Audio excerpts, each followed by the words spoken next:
नमस्कार दोस्तों, मैं Santosh Chaudhary clarity in commerce channel में आप लोगों का स्वागत करता हूं। आज हम जानेंगे कि पार्टनरशिप होता क्या है और पार्टनरशिप के क्या क्या फीचर्स है और पार्टनरशिप का क्या नेचर होता है। तो चलिए वीडियो को स्टार्ट करते हैं। सबसे पहले हम जान लेते हैं कि पार्टनरशिप होता क्या है। तो पार्टनरशिप एक रिलेशन है। पार्टनरशिप क्या है? Partnership is the relation. कि रिलेशन है तो किसके बीच है? Between two or more person, दो और दो से अधिक व्यक्तियों के बीच है। Have agreed to share the profits of a business. Profits, यहाँ पे जो प्रॉफिट्स है, इस प्रॉफिट्स का मतलब ओनली प्रॉफिट नहीं, इस प्रॉफिट्स में प्रॉफिट और लॉस दोनों शामिल है। यानी कि पार्टनरशिप क्या है? एक रिलेशन है दो और दो व्यक्तियों के बीच प्रॉफिट और लॉस शेयर करने का। बिजनेस का जो प्रॉफिट और लॉस होता है उसको शेयर करने का एग्रीड रेशियो में। और यह जो बिजनेस है यह carried on by all or any of them acting for all, यानी कि यह सभी के द्वारा चलाया जाता है या फिर जो पार्टनर्स है इनमें से किसी एक के द्वारा, जो कि सभी के द्वारा एक्टिंग माना जाता है, यानी कि इनमें से किसी एक के द्वारा चलाया जाता है ये बिजनेस। तो पार्टनरशिप का फुल डेफिनेशन क्या है? Partnership is the relation between persons या between two or more persons who have agreed to share the profit और लॉस ऑफ अ बिजनेस। ठीक, carried on by all or any of them acting for all, ये है हमारा partnership. अब हम जानेंगे कि ये जो पार्टनरशिप का डिफिनेशन हमने देखा है इसमें तीन नए नए शब्द आए। पहला क्या? N agreement between all the partners, यानी कि पार्टनरशिप में सारे पार्टनर्स के बीच में क्या किया जाता है? एग्रीमेंट किया जाता है। उस एग्रीमेंट में क्या लिखा हुआ रहता है कि किस रेशियो में हम जो हमारा प्रॉफिट्स या लॉस होगा उसको हम बांटेंगे, किस रेशियो में हम कैपिटल लगाएंगे, हमारा क्या कैपिटल है, पार्टनर्स का क्या नाम है, ये हम आगे देखेंगे। अभी नॉर्मली आप समझिए कि पार्टनरशिप में मेन बात जो लिखी होती है वो लिखी होती है कि किस रेशियो में बांटना है किसको, प्रॉफिट्स को। ओके, यानी कि an agreement between all the partners. दूसरा शब्द आया हमारा to share the profits of a business, यानी कि वही बिजनेस का प्रॉफिट शेयर करना है तो किस रेशियो में करना है। और तीसरा में आइदर बाय ऑल पार्टनर्स और any of them acting for all, यानी कि जो सारे पार्टनर्स हैं उन सारे के द्वारा बिजनेस को हैंडल किया जाएगा, कैरी किया जाएगा, या उनमें से कोई एक पार्टनर जिनको बिजनेस का हैंडल करने का राइट सारे पार्टनर्स के द्वारा दिया जाएगा, वो कर सकते हैं। ठीक है, अब दूसरी बात हम समझते हैं कि हमारा तीन पार्टनर्स, कितने पार्टनर्स? तीन पार्टनर्स। एक पार्टनर ए है, दूसरा बी है और तीसरा सी है। ये हमारे तीन पार्टनर्स हैं। अब अगर तीनों पार्टनर्स को हम अलग अलग बोले, ये अलग है, ये अलग है, ये अलग है। अगर हम बोले पार्टनर ए तो उसको हम पार्टनर बोलेंगे, यहाँ बी है तो पार्टनर बी, पार्टनर सी। और अगर हम तीनों को मिलाकर बोले तब हम पार्टनर्स ना बोल के उसको फर्म बोलेंगे। एक साथ तीनों को फर्म बोलेंगे, यानी कि पार्टनर ए पार्टनर बी और पार्टनर सी का पार्टनर है, पार्टनर बी पार्टनर ए और पार्टनर सी का पार्टनर है, पार्टनर सी पार्टनर ए और पार्टनर बी का पार्टनर है। ऐसे हम इंडिविजुअल में सबको अलग अलग पार्टनर बोलेंगे, लेकिन सबको साथ में बोलेंगे तो पार्टनर्स बोलेंगे। और जब तीनों का साथ में कुछ नाम है, उस जो फर्म है ये हमारा, उसका जो भी नाम है उसे हम बोलेंगे फर्म नेम। जैसे कि ABC की क्लोथ्स की कंपनी है तो ABC क्लोथ्स लिमिटेड, ये हमारा क्या हो गया? Firm name.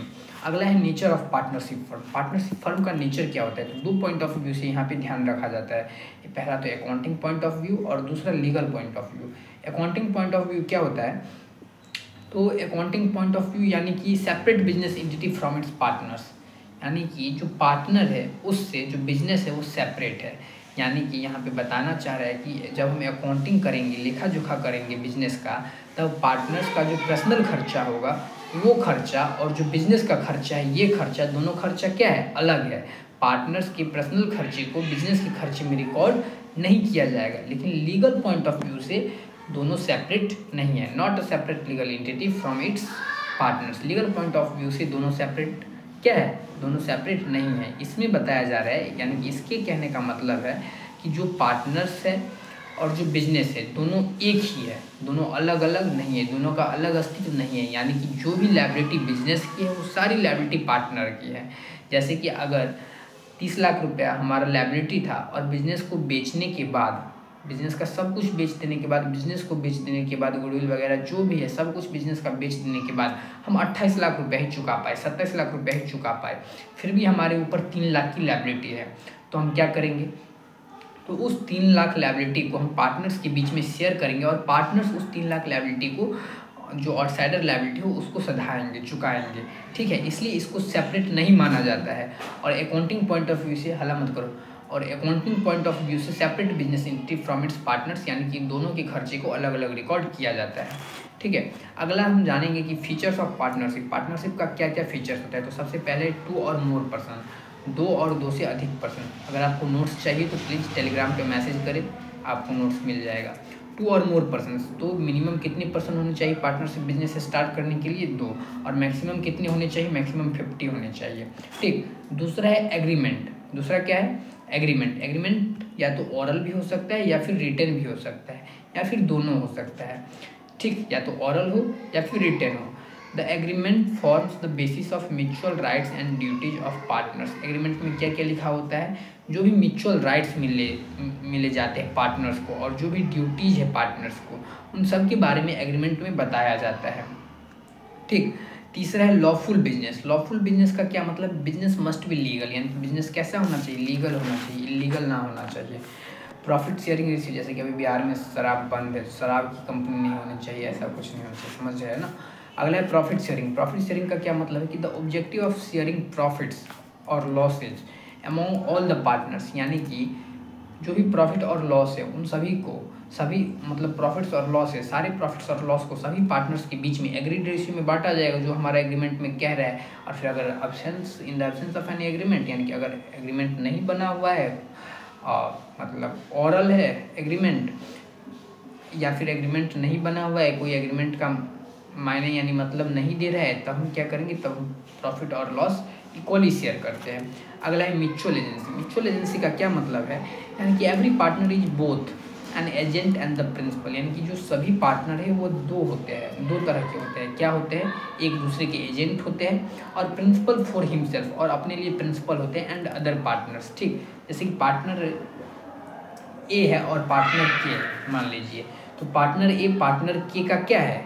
एजेंट है, और पार्टनर के भी पार्टनर ए का एजेंट है, और दोनों अपने मतलब, और पार्टनर ए जो है वह खुद का और पार्टनर के का प्रिंसिपल है, ठीक। और पार्टनर के भी पार्टनर ए और खुद का क्या है? प्रिंसिपल है। म्यूचुअल कॉन्सेप्ट इसे हम बोलते हैं म्यूचुअल एजेंसी, यानी कि every partner is both an agent and principal for himself and others partner and other partners. अगला है नो सेपरेट एंटिटी। कोई सेपरेट एंटिटी नहीं होती है, यानी कि फ्रॉम इट्स पार्टनर्स, इसके पार्टनर्स से क्या होता है? कोई सेपरेट एंटिटी नहीं होती है। जो भी बाहर का लायबिलिटी है बिजनेस खत्म हो जाने के बाद भी पार्टनर्स को चुकाना पड़ेगा। अगला है अनलिमिटेड लायबिलिटी। चूँकि कोई सेपरेट एंटिटी नहीं होती है, पार्टनर्स को सारा लायबिलिटी बाहर का चुकाना पड़ता है बिजनेस बंद होने के बाद, तो इसका मतलब क्या है? अनलिमिटेड लायबिलिटी की कंपनी होती है। All the partners of a firm are unlimited liability, ठीक। अगला है no transfer of interest without consent, यानी कि किसी भी प्रकार का इंटरेस्ट किसी को ट्रांसफ़र नहीं किया जाएगा बिना सारे पार्टनर्स की अनुमति के। जब सारे पार्टनर्स इसकी इजाज़त दे देंगे, अनुमति दे देंगे, तभी इंटरेस्ट को क्या किया जाएगा? ट्रांसफ़र किया जाएगा। A partner can not transfer his interest, यानी कि जो एक पार्टनर है बिजनेस का, वो अपना इंटरेस्ट ट्रांसफ़र नहीं कर सकता है इन द फर्म में without the consent of all other partners, बिना सारे पार्टनर्स की सहमति के, ठीक। अगला है कि essential of an ideal partnership, यानी कि एक आइडियल पार्टनरशिप होने के लिए क्या क्या ज़रूरी है, क्या क्या गुण होने चाहिए जिससे आप एक आइडियल पार्टनरशिप माने जाएंगे, आइडियल अच्छी पार्टनरशिप, गुड पार्टनरशिप माने जाएंगे। तो सबसे पहले तो दोनों के बीच में क्या होना चाहिए? म्यूचुअल ट्रस्ट होना चाहिए और कॉन्फिडेंस होना चाहिए, यानी कि दोनों पार्टनर्स के बीच में कॉन्फिडेंस होना चाहिए और एक दूसरे के ऊपर में क्या होना चाहिए? ट्रस्ट होना चाहिए, भरोसा होना चाहिए, तभी आप एक अच्छे पार्टनर्स माने जाएंगे, पार्टनरशिप माना जाएगा। ओके, अगला है ऑनेस्टली इन डीलिंग्स, यानी कि जो भी आपका व्यवहार है उसमें ऑनेस्टली होनी चाहिए, ठीक। अगला है ऑनरिंग द पार्टनरशिप डीड, यानी कि पार्टनरशिप डीड में जो कुछ भी लिखा हुआ है उसको ऑनर देना, यानी सम्मान देना। यानी कि मेरे कहने का मतलब है कि जो भी पार्टनरशिप डीड में जितनी सारी बातें लिखी हुई है कि इस रेशियो में प्रॉफिट बांटना है, इसको इंटरेस्ट देना है, इसको कमीशन देना है, इसको सैलरी देना है, इसको इंटरेस्ट नहीं देना है, इतना कैपिटल लगाया हुआ है, ये जो भी पार्टनरशिप डीड में जितनी सारी भी बातें लिखी हुई है उसको क्या देना? मायने देना, मतलब कि हाँ ये लिखी हुई है, हम इसी एग्रीमेंट पे हम काम करेंगे, यानी कि उस एग्रीमेंट को मानना, उसको हम मानते हैं। ये नहीं कि नहीं इसमें लिखा है मैं नहीं जानता इसमें क्या लिखा है नहीं लिखा है, ऐसा कुछ नहीं। और उसके बाद ट्रू एंड फेयर अकाउंट्स, जो हमारे अकाउंट्स है उसको ट्रू रखना, फेयर रखना, यानी कि ट्रांसपेरेंसी रखना, पारदर्शिता रखना उसके बीच में, कोई भी डील इधर उधर हेर फेर ना करना, इसको ही बोलते हैं ट्रू एंड फेयर अकाउंट्स। तो तब जब आपके पार्टनरशिप में ये 4 गुण होंगे, क्या क्या? Mutual trust and confidence, honestly in dealings, honouring in partnership deed and true and fair view, या ट्रू एंड फेयर अकाउंट्स, तब आपका पार्टनरशिप क्या माना जाएगा, आइडियल पार्टनरशिप माना जाएगा। तो चलिए अब कल हम बात करेंगे कि जब पार्टनरशिप यानी कि पार्टनरशिप डीड क्या होता है या फिर एग्रीमेंट क्या होता है, और अगर पार्टनरशिप डीड नहीं बनाया गया है किसी कंपनी में तब हम क्या फॉलो करेंगे, यानी कि in the absence of any partnership deed. तो एक प्रोविजन लागू होता है इंडियन पार्टनरशिप एक्ट 1932 का, इसमें profit sharing ratio, interest on capital देना है या नहीं देना है, प्रॉफिट शेयरिंग रेशियो किस रेशियो में देना है, ये सारी बातें लिखी गई होती है।